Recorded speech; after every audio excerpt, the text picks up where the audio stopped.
comme une question qui se posait dans le débat était de savoir si Guy Georges était gaucher ou droitier, les partis civils scrutaient énormément la manière dont Guy Georges tournait les pages, tenait le micro, donc savoir ce qui est.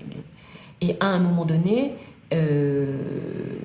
une avocate des partis civils lui dit quand vous tournez les pages ou quand vous tenez le micro, vous utilisez tantôt la main gauche, tantôt la main droite.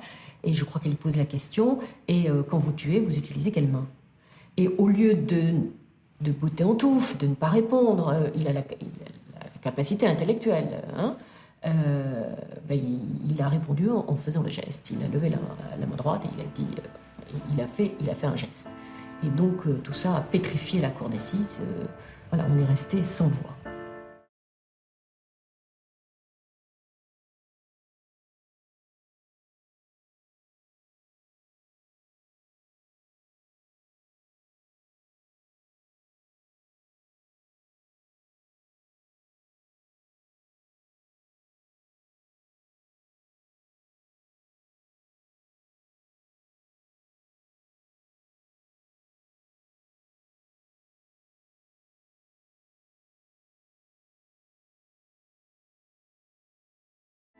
Et vous, lors du procès Fourniret, vous vous êtes dit parfois tout cela défie la raison? On est dans l'horreur absolue.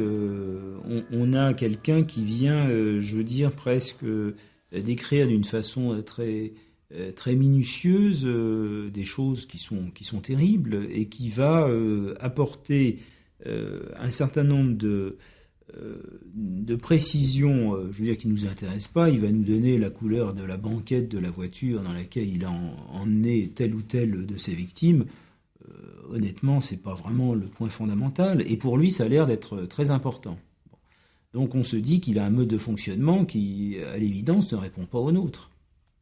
Mais il n'est pas déclaré, irresponsable par les experts. Hein.